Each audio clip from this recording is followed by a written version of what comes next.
Según las investigaciones llevadas a cabo en un centro sanitario de Westfalia, Adolf Hitler padeció en su juventud de una encefalitis epidémica que le provocó una grave forma de Parkinson, una infección del cerebro provocada por un virus.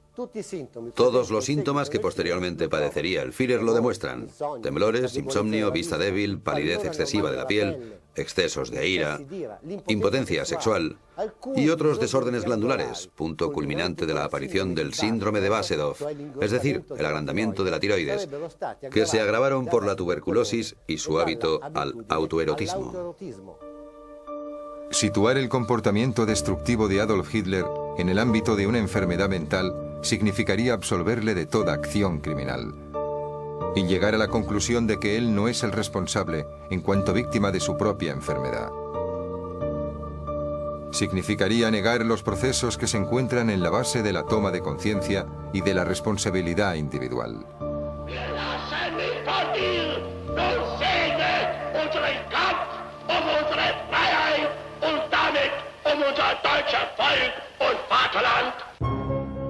«1923. Solo asumo la responsabilidad del Putsch de Múnich», afirma Hitler en el proceso. La condena sería de 5 años y posteriormente llegaría la amnistía.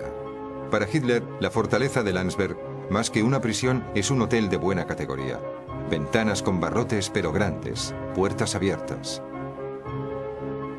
Lee mucho, se deja entrevistar por los periódicos y empieza a dar forma a su credo político: Mein Kampf, es decir, mi lucha. Mi mente está llena de proyectos. Desafortunadamente, cada uno de ellos choca con la dura constatación de que aún soy un desconocido. Adolf Hitler. La vida del Führer.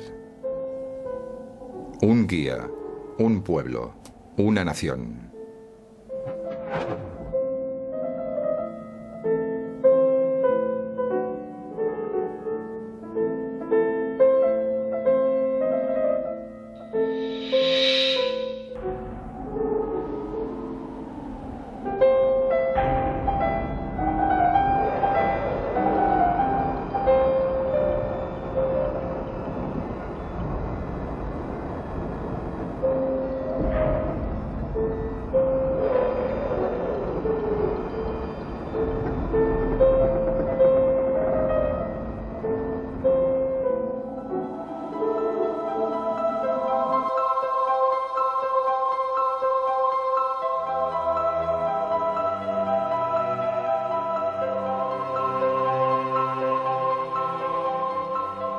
Adolf Hitler nace en la localidad de Braunau, Austria, el 20 de abril de 1889.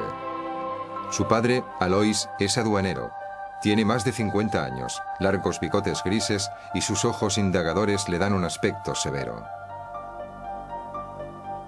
La madre, Clara Puls, tiene 28 años y es una dulce chica de pelo rubio y ojos azules. Alois y Clara son primos de segundo grado y para casarse en 1885 tuvieron que obtener un permiso del obispo. Para Alois es el tercer matrimonio y ya tiene 2 hijos, Alois Jr. y Angela. A los 40 años deja el apellido de la madre y adopta el de Hitler. A diferencia de sus hermanos Gustav e Ida, nacidos antes que él pero que murieron a temprana edad, Adolf Hitler tiene una infancia normal y tranquila, excepto por las numerosas mudanzas que la familia debe hacer a causa del trabajo del padre. En 1894 nace un hermano, Edmund. Y 2 años después nace Paula, la última hermana. A los 14 años, Adolf Hitler pierde a su padre, dejando a la familia en condiciones económicas precarias. Edmund había muerto 3 años antes. Angela está de sirviente en Linz y Alois Jr. ya se ha fugado de casa. En 1905 enferma de tuberculosis y pierde el año escolar. El joven Hitler se recupera bastante rápido, pero ya no quiere retomar los libros. A Adolf le gustaría ser pintor, ser artista, y su madre utiliza sus pocos ahorros para satisfacer la pasión del hijo. Sin embargo, Adolf no aprueba el examen de admisión a la Academia de Bellas Artes. Las equivocaciones de un médico judío empeoran las condiciones del cáncer de pecho de la madre, que muere entre terribles dolores. Hitler decide irse a Viena y hasta los 21 años consigue sobrevivir con la mísera pensión de 25 coronas que recibe por su condición de huérfano. Ha llegado también para él el momento de ganarse el pan. En la ciudad que para muchos parece ser la meta de la gente feliz, Adolf Hitler se apaña como puede para ganar algo de dinero quitando nieve, llevando maletas a la estación y pintando cuadros. Casi todos los biógrafos concuerdan que Hitler nunca llegó a ser pintor de brocha gorda, tal como mantenían los críticos del régimen de los años 30. Pintaba al óleo pequeños paisajes y luego los metía en un horno para que así parecieran obras antiguas. Mientras intenta situarse como pintor de acuarelas, entra en una organización secreta antisemita que practica rituales esotéricos y que tiene como símbolo una cruz gamada, la esvástica. El joven Hitler tiene muy pocos amigos, a pesar de conocer a personas de todo tipo. Entre otros, a un tal Isidoro, un judío que le regala un abrigo largo hasta los pies. Adolf Hitler es conocido por los vieneses como un experto orador. El joven vendía en la calle una prodigiosa crema que, al aplicarla sobre cristales y porcelanas, los convertía en irrompibles. Entre trabajo y trabajo, tiempo libre no le falta. Y Adolf lo disfruta sobre todo leyendo todo lo que pueda satisfacer su sed de información inmediata, de conocimiento fácil y elemental. De esta forma construye su visión del mundo, centrada sobre la naturaleza malvada del hombre, la conjura universal de los judíos, la superioridad de la raza aria y el derecho que él tenía a dominar el mundo. En mayo de 1913, probablemente con el fin de evitar el servicio militar, Hitler se muda a Múnich. En la ciudad de Baviera, moderna y elegante, su vida no cambia mucho y sigue viviendo de pequeños trabajos. El 3 de agosto de 1914 se declara la guerra a Francia. Adolf Hitler se encuentra en medio del ambiente entusiasta de la Plaza Odeón. Se presenta como voluntario. Unos meses más tarde, está en el frente occidental con el encargo de llevar las órdenes. En 1916 Hitler es herido en una pierna. Tras una breve convalecencia vuelve al frente con el grado de sargento. En 1918 le conceden la Cruz de Hierro de primera clase, una condecoración extraordinaria para un sargento, pero en el boletín del regimiento nunca se menciona la razón. Entre sus compañeros tiene fama de invulnerable. Declara estar listo para morir en cualquier momento y es capaz de mostrarse frío durante los bombardeos más violentos. Siempre pone la muerte como única alternativa. O su proyecto tenía éxito, o él estaba listo para suicidarse.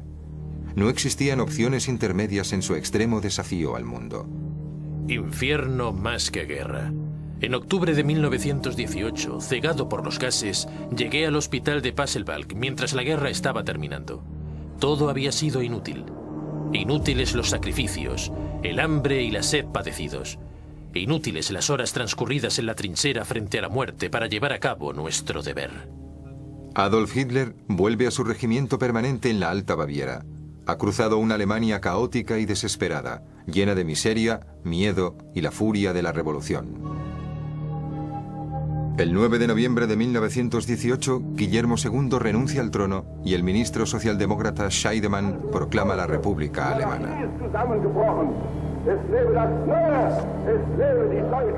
En los días posteriores, mientras Hitler se encuentra en Traunstein, donde presta servicio como guardián en un campo de concentración para prisioneros rusos, en Berlín la situación se precipita. El movimiento de los espartaquistas, encabezado por Kurt Liebknecht y Rosa Luxemburg, ha continuado con su movilización armada. Entre el 10 y el 17 de enero de 1919, las compañías de los cuerpos francos, bajo la dirección del ministro de Defensa, Gustav Noske, actúan decididos contra los espartaquistas. Es la semana sangrienta que terminará con el asesinato de los dos líderes del movimiento, Liebknecht y Luxemburg. Hitler vuelve a Múnich. La ciudad sigue presa del desorden que se agrava aún más en febrero, cuando el presidente del Consejo, Kurt Eisner, es asesinado. La lucha política provoca desórdenes muy violentos. El 6 de abril, en Baviera, se proclama la República Roja de los Consejos. Es el 1 de mayo cuando Múnich hambrienta se rinde a los repartos militares de Noske. Hitler ha vivido toda esta fase caliente en un cuartel de Múnich. En la desolación, en el caos, en el desorden, nace la República. Los democráticos son la maldición de Alemania. El presidente Friedrich Ebert no es ni una autoridad ni una guía para la nación. Nuestros parlamentarios no han defendido la libertad ni la independencia de nuestro pueblo. Guillermo II se merece el exilio. Fue el primero en creer en los traidores. Alemania no despierta. Yo soy el tambor de los alemanes. En Versalles, procesan y juzgan al pueblo alemán en nombre de un pacifismo que los gobiernos aliados no pueden dictar. La rabia de los explotadores internacionales de pueblos se desahoga contra nuestro ejército, que es la escuela de la nación.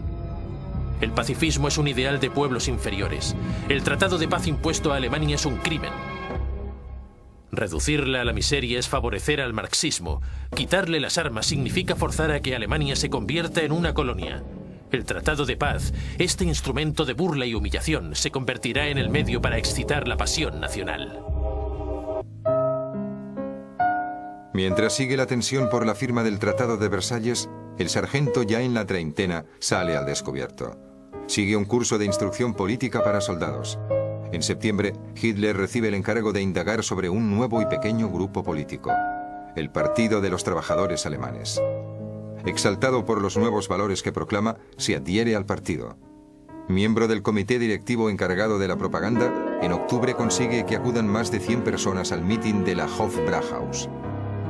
200 en noviembre, casi 2000 en febrero de 1920, cuando ilustra los 25 puntos del programa. En abril, mes en que Hitler deja el ejército, el partido adquiere su denominación definitiva: Partido Nacional Socialista de los Trabajadores Alemanes. En menos de 6 meses, Hitler se convierte en su líder absoluto e indiscutible. El 1 de abril de 1920 se constituyó el Partido Nacional Socialista de los Trabajadores Alemanes.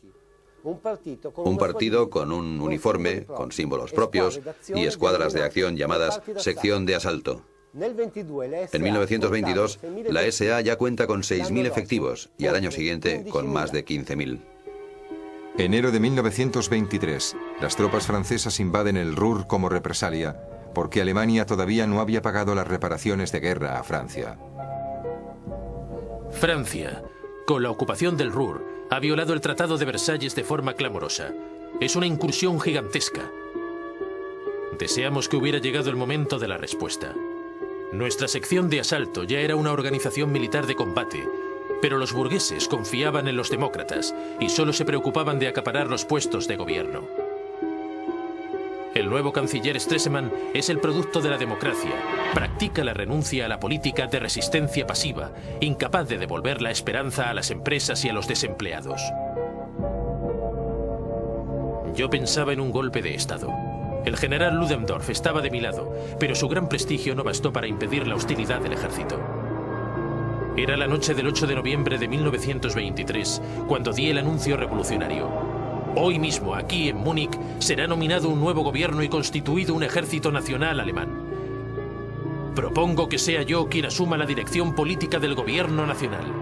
El deber del gobierno nacional alemán es el de organizar la marcha sobre esa pecaminosa Babel que es Berlín.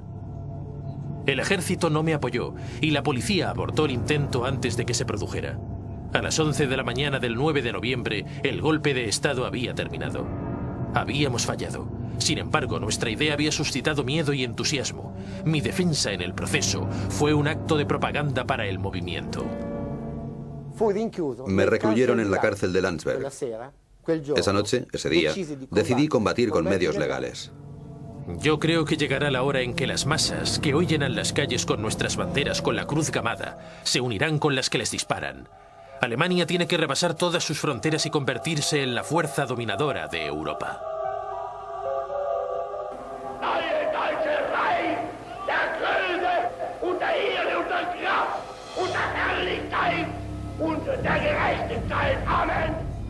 Las masas siguen al hombre fuerte y Hitler juega el papel que los seguidores esperan de él. Muere el canciller Gustav Stresemann.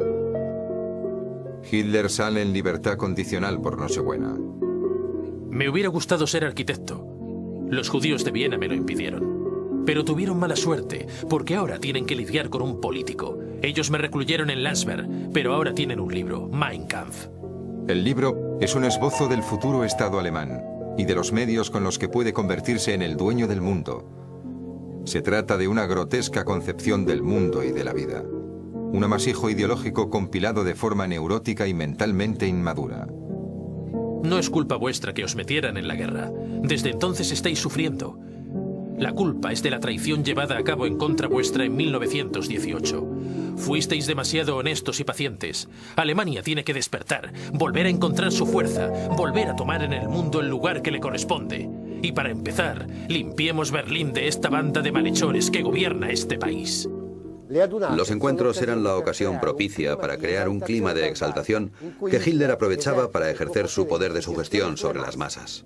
El 27 de febrero de 1925, Adolf Hitler reúne a los 4.000 fieles que le quedan y con un encendido discurso los convence para retomar la lucha política interrumpida. Son suficientes 2 horas y el movimiento vuelve a estar por entero en sus manos. Ahora Hitler se presta a relanzar el partido nazi a nivel nacional. El uso de la violencia verbal, la repetición de palabras clave, aplastar, fuerza, odio, despiadado, son aclamadas. Los gestos y el carácter emotivo de su oratoria, ese dejarse ir hasta llegar a un paroxismo histérico, provocan sobre la gente una incontrolada excitación.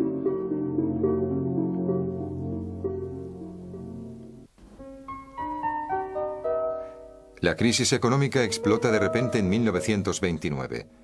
Desde Nueva York, donde en octubre se derrumbó la bolsa, se expanden por todo el mundo efectos desastrosos.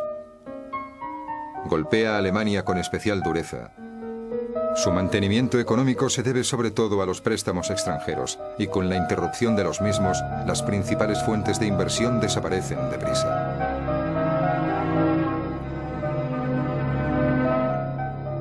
Aumentan los desempleados, se derrumban los precios de los productos agrícolas. En toda mi vida nunca he estado tan contento y satisfecho como en estos días, dice Hitler a los amigos hacia finales de 1929.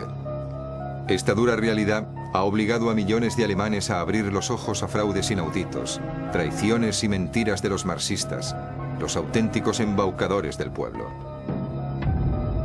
Hacia finales de 1930, los desempleados ya son más del doble. En el campo, los agricultores dejan la tierra que ya no produce.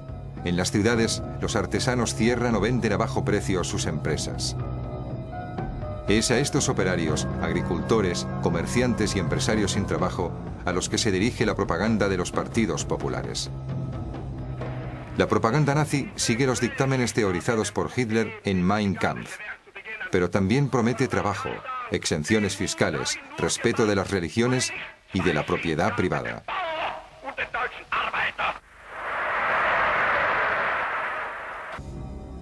En los últimos meses del año 1931, la tensión política se agravó aún más.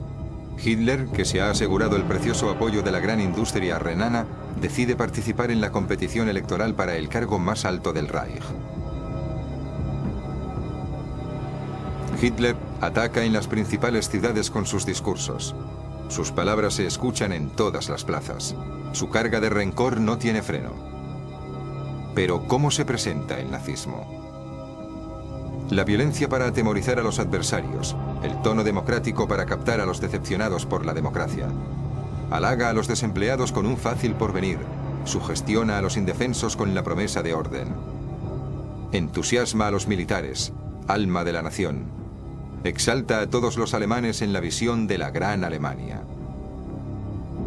La propaganda antinazi pone de relieve todos los aspectos más pintorescos de la figura de Hitler, el demagogo, el nuevo tirano. De momento, eso se considera solo una esperada realidad y suscita una sátira pintoresca.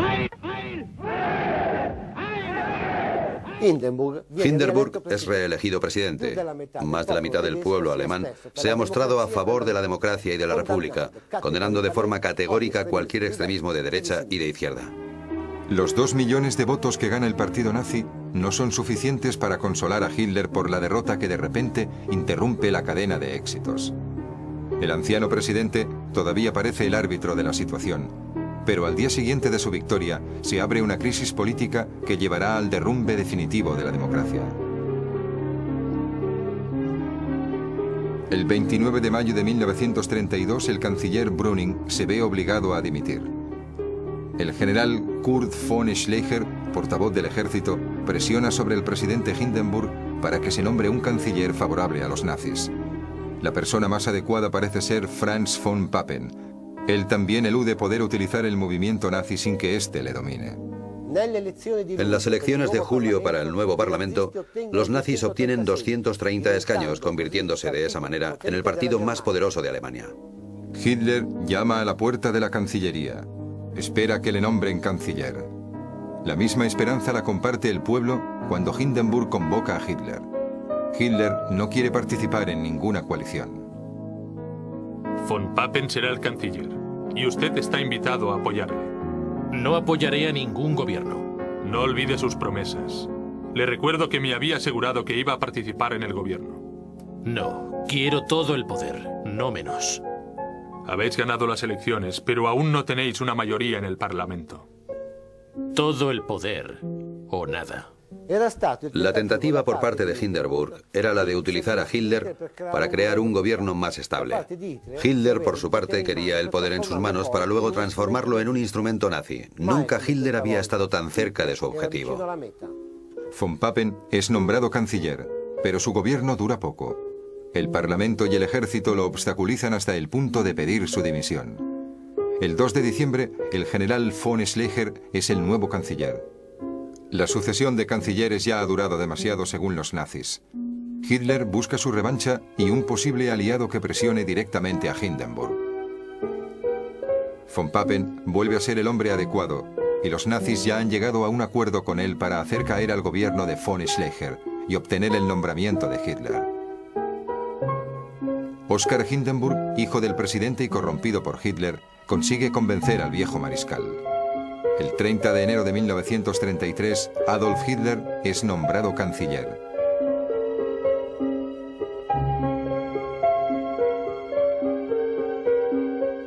Para muchos alemanes solo se trata de una solución temporal a una de las muchas crisis políticas.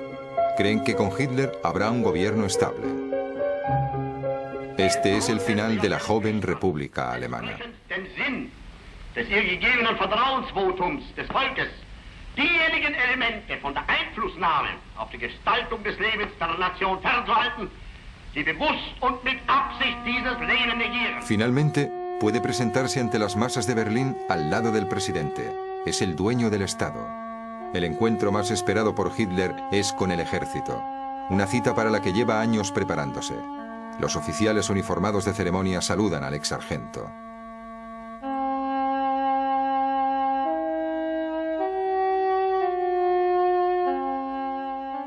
En esta explosión de fanatismo se escucha el mensaje de Hitler. Alemanes, marchad con la cabeza bien alta y con orgullo. Estad orgullosos de volver a ser alemanes.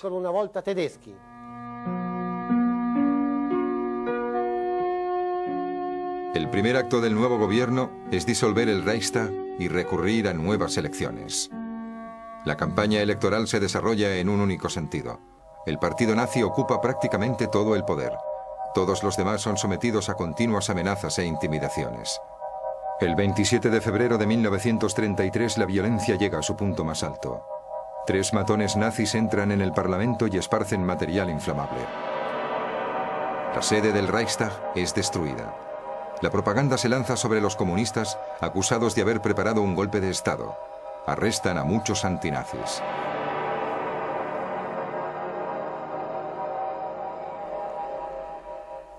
El golpe había obtenido los efectos previstos sobre la opinión pública, pero el juicio revela la inocencia de los imputados y los magistrados controlados por Hitler son obligados a liberar a una gran parte de estos.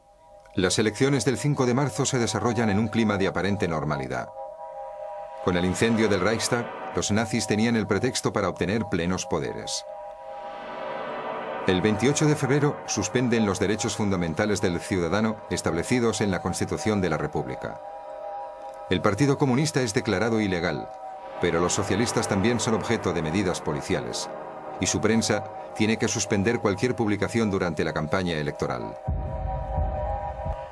Las encuestas dan a los nazis, junto con el Partido Popular Alemán, casi la mitad de los escaños del Parlamento. Se trata de las últimas elecciones formalmente reguladas del Reich. El 23 de marzo, Hitler consigue que el Parlamento apruebe la llamada Ley Delegatoria, que cede durante 4 años el poder legislativo a manos del Führer. Muchos diputados no están presentes en esta asamblea. Muchos de ellos, entre los cuales 80 comunistas y su jefe Thälmann, están en la cárcel. El gobierno abre a los partidos del Reichstag las puertas de la más cordial colaboración. Al mismo tiempo, tiene la intención de proseguir su camino, aun en el caso de rechazo o de hostilidades que pudieran surgir.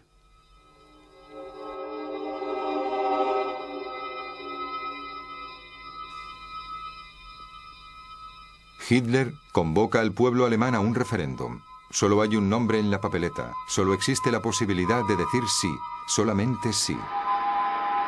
El desfile de votantes obligados a decir sí pone de manifiesto la manera en que Hitler quiere el consenso popular. La afluencia a las urnas es del 96%. El 95% ofrece su consenso a la política nazi. Hitler se asoma al balcón finalmente ganador. Hombres iguales a los demás tuvieron que esconder su culpa, ser judíos. Frente a los tribunales no existe defensa posible. La magistratura está al servicio de Hitler. El que piense que el deber de las unidades de asalto se ha terminado, tendrá que acostumbrarse a la idea de que nosotros estamos en el poder y tenemos toda la intención de mantenernos pase lo que pase. En la noche del 30 de junio de 1934, Alemania vive una noche sangrienta.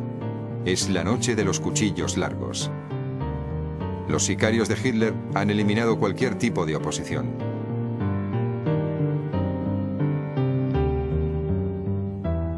En su casa de campo, el presidente Hindenburg se está muriendo. Hitler está presente durante su agonía.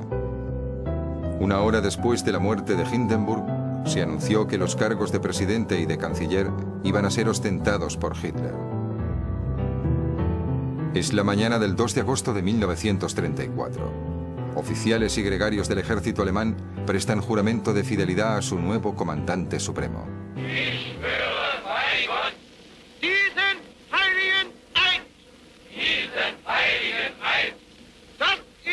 En nombre de Dios hago este juramento sagrado. Obedecer de forma incondicional al Führer del Reich y del pueblo alemán, Adolf Hitler. Y siempre estaré listo a dar mi vida para no faltar al juramento prestado.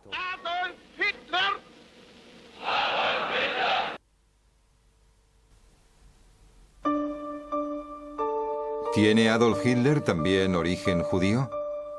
El mes de septiembre de 1935, el Reichstag convoca una sesión especial en Nuremberg para la aprobación de las leyes antijudías.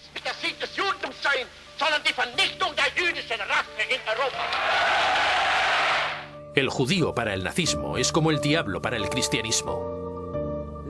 Según el árbol genealógico trazado por expertos nazis, la aparición de la familia de Hitler se remonta al siglo XV.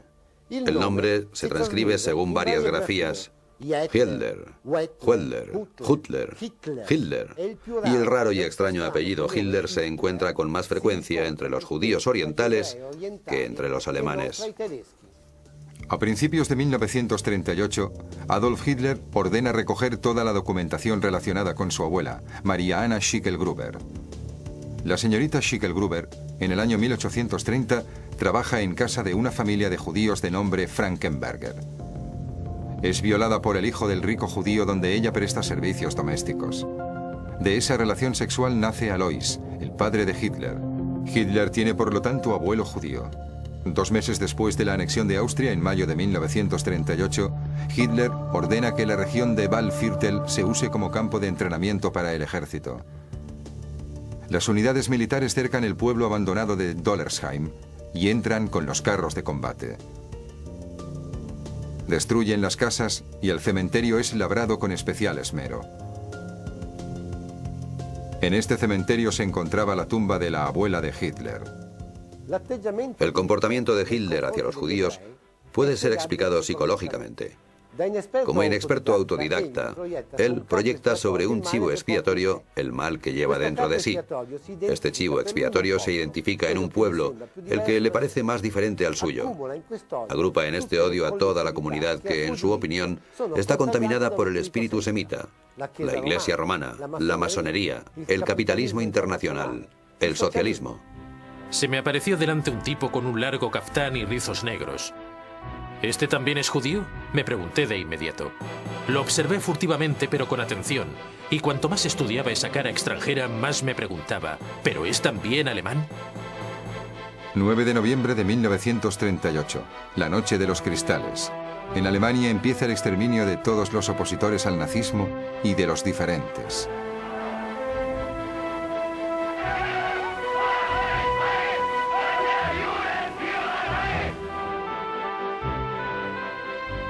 Queman las sinagogas, arrestan a los judíos y los envían a los campos de concentración.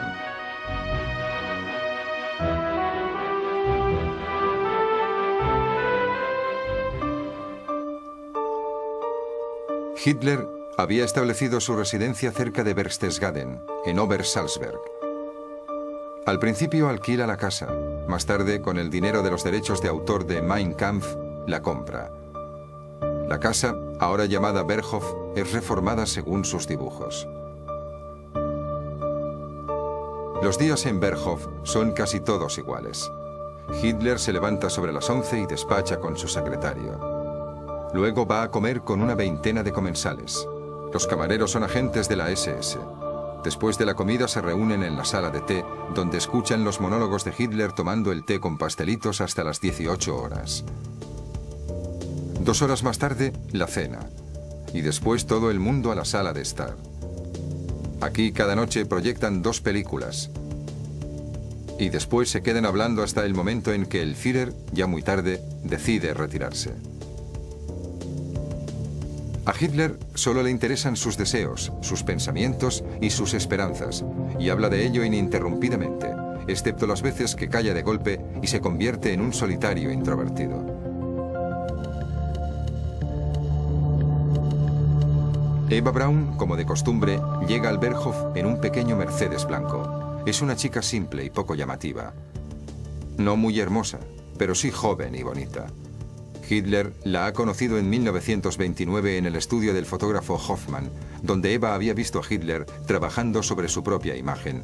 Nadie se preparaba tanto como él. Hitler tenía claro que un político tenía que ser también una estrella. En 1936, después de que la hermanastra del Führer, Angela, hubiera dejado Berghof, Eva toma su sitio como ama de casa y en la mesa se sienta a la izquierda de Adolf. Eva Braun había llenado el nido del águila con sus rubias hermanas y sus guapas amigas.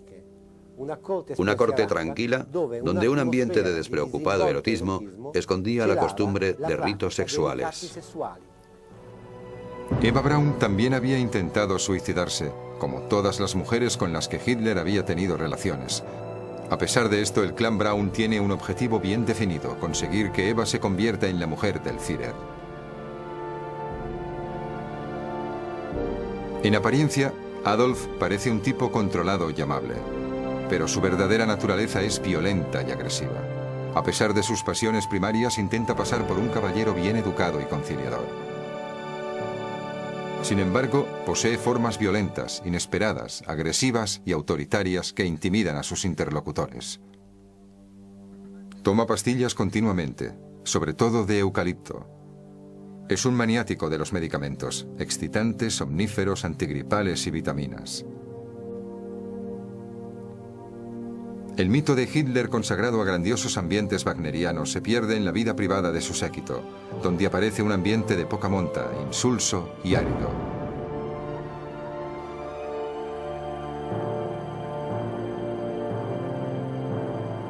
Aunque ese ambiente cambia en presencia de los jerarcas. Un tropel de fieles asesinos que ofrecen al tirano opiniones e inspiraciones y comparten voluntariamente la responsabilidad en los crímenes. Si envío a la flor de la juventud a la tempestad de la guerra que se prepara sin sentir el más mínimo reparo por la preciosa sangre alemana que se está derramando, ¿no debo tener derecho a eliminar a millones de personas de raza inferior que se multiplican como insectos nocivos?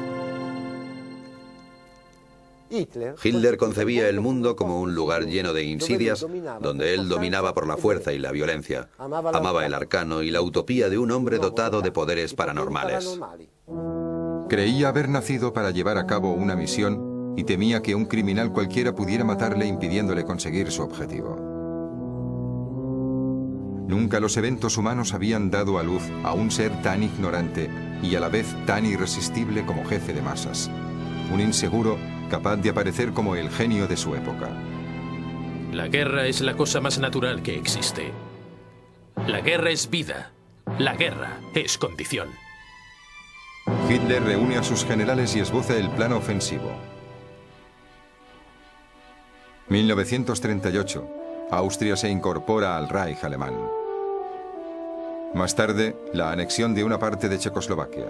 El 23 de agosto de 1939, Hitler sorprende al mundo suscribiendo un pacto de no agresión con la Unión Soviética. El 1 de septiembre, las tropas alemanas invaden Polonia. Francia e Inglaterra declaran la guerra a Alemania. Empieza la Segunda Guerra Mundial.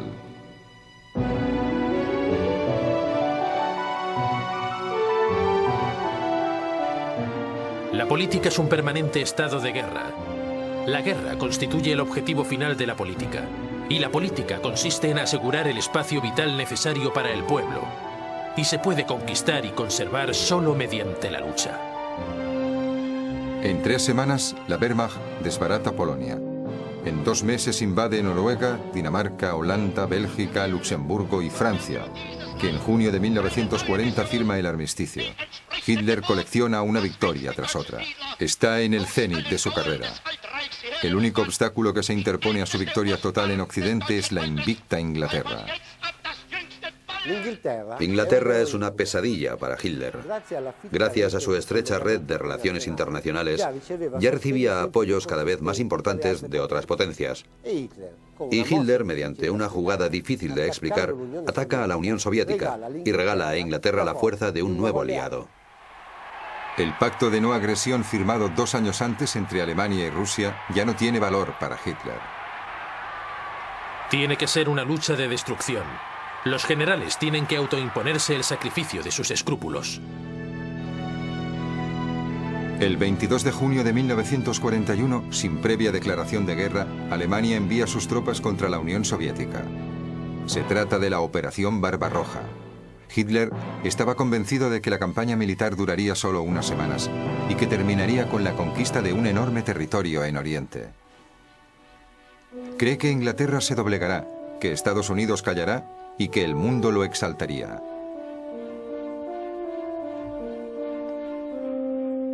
En 1941, Europa está viviendo el momento más horrible de su historia.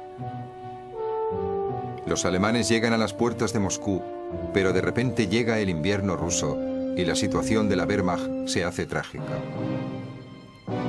Prohíbo rendirse. Hay que mantener las posiciones.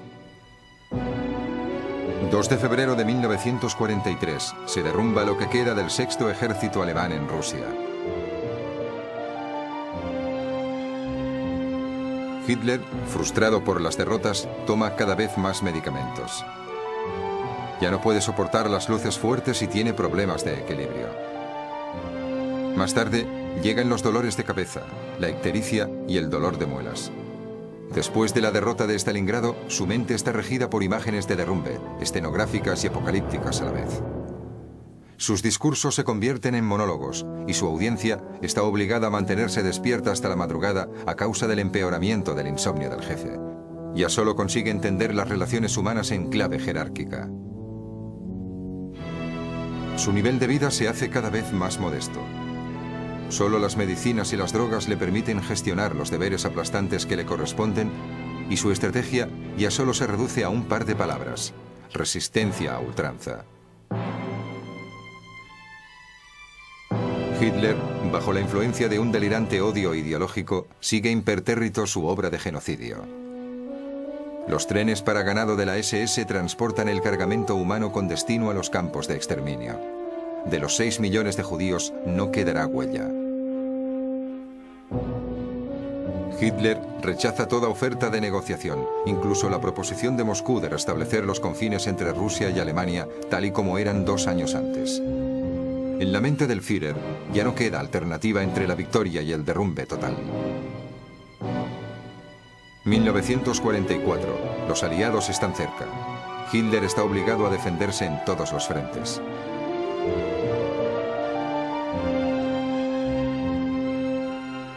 Las fábricas de armas, y en especial las aeronáuticas, las de armas secretas y las de bombas volantes, son ocultas en galerías subterráneas.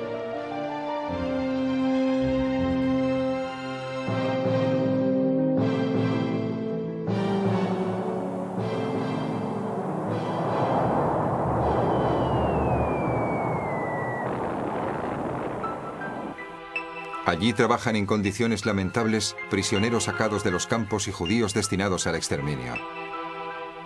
La vida media es inferior a 30 días.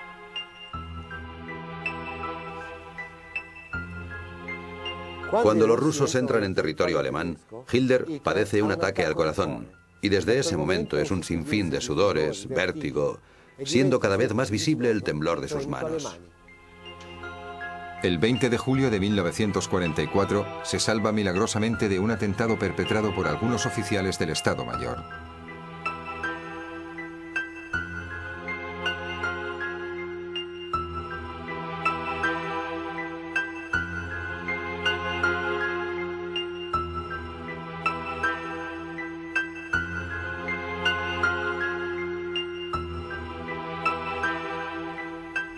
Mientras los americanos y los ingleses avanzan desde Occidente y los rusos desde Oriente, el Führer del Reich milenario busca refugio en su casa de la montaña.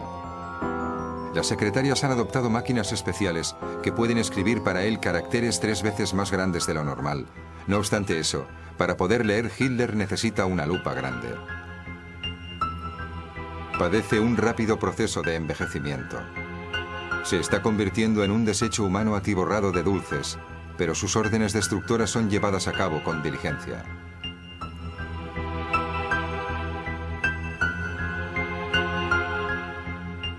Indiferente a las dramáticas noticias que le llegan desde todos los frentes, el 12 de diciembre de 1944, Hitler contraataca. Se trata de la ofensiva de las Ardenas.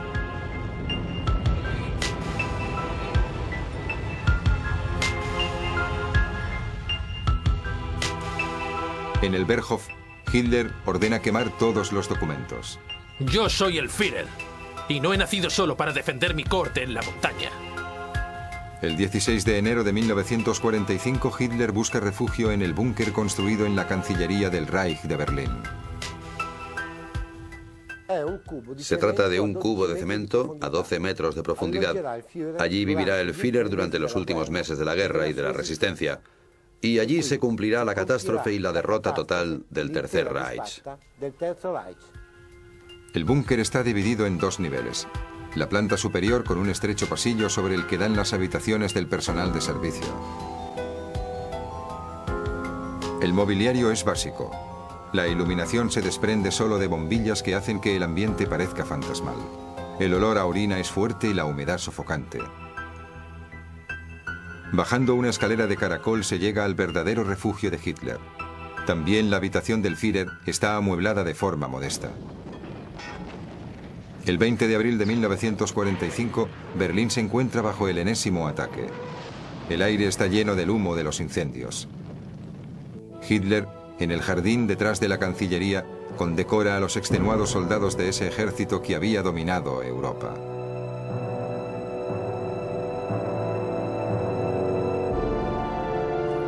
Vivir en el búnker es una realidad tétrica y aburrida. Cada día es igual al anterior, y cada día a las 14 en punto, Hitler reúne a sus generales para el cotidiano análisis de la situación. Los rusos sufrirán su derrota más sangrienta delante de las inexpugnables puertas de Berlín. Y además arrojaremos al mar a los aliados.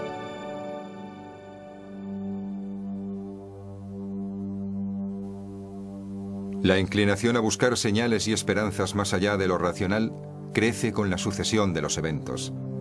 Mientras los americanos llegan a los Alpes y Viena es conquistada por los rusos, en el búnker se estudia la conjunción de los planetas y se encomiendan respuestas a los astros. Frente a las cartas, Adolf Hitler juega nerviosamente con los lápices. Su capacidad de fascinar a la audiencia parece haber desaparecido. Con una idea ya distorsionada de la realidad, ordena el desplazamiento de ejércitos que ya no existen. Planea batallas decisivas que nunca se afrontarán. El 20 de abril de 1945 es el 56 cumpleaños de Hitler.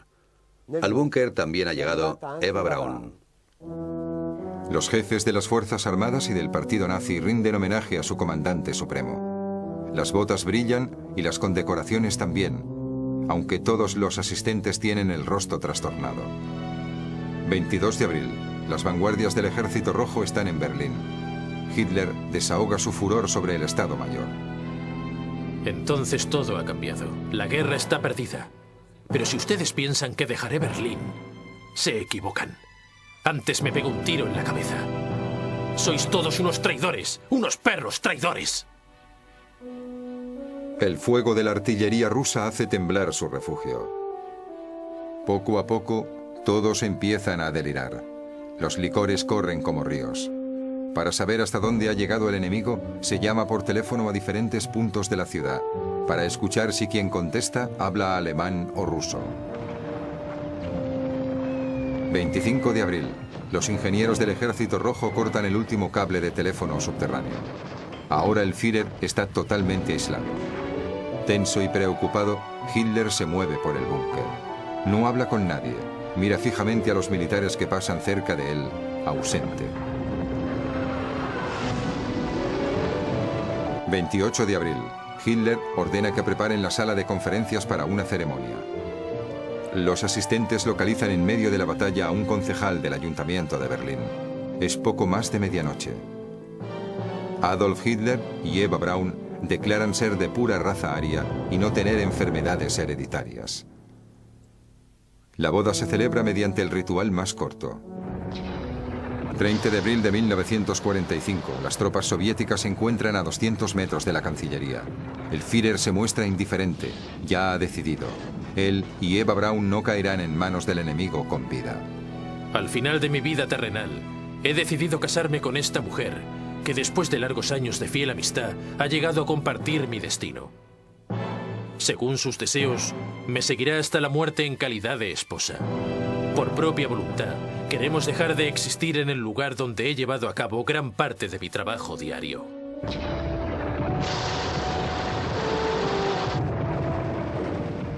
Hora 15:30. La puerta de la habitación de Hitler se cierra. 2 pastillas de cianuro, una para el Führer, la otra para Eva. Apenas un minuto después, un disparo de pistola. Se dispara a la sien con su arma. A los suyos les había dicho: quiero estar seguro de que voy a morir.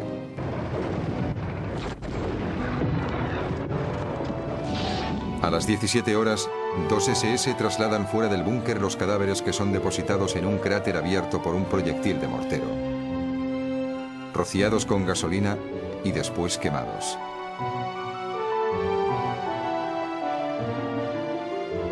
Un grupo de soldados rusos iza la bandera roja sobre el tejado de la Cancillería.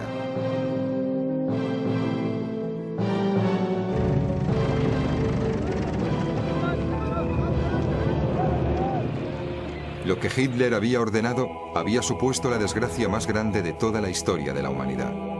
Para aniquilarlo, para eliminarlo de la faz de la Tierra, ha sido inevitable una guerra que ha durado 6 años y que ha causado 50 millones de muertos.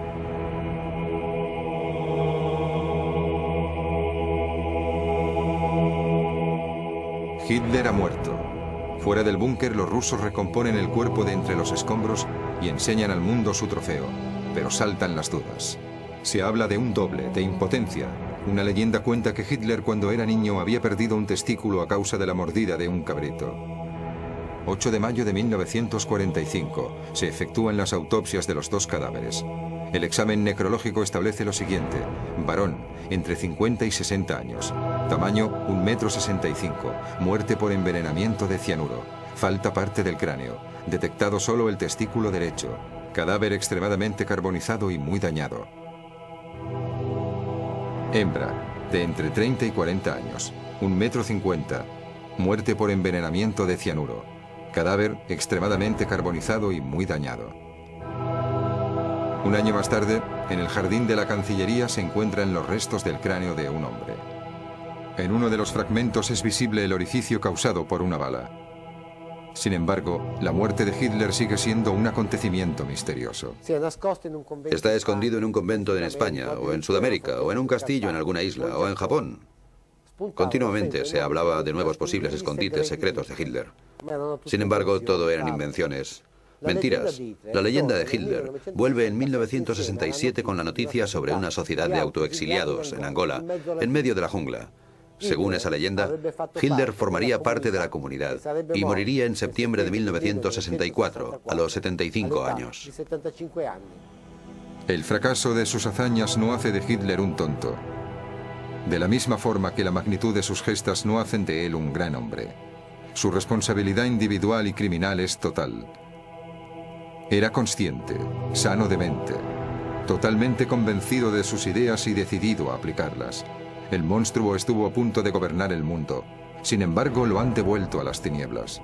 No cantemos victoria demasiado pronto. El regazo del que nació todavía es fecundo.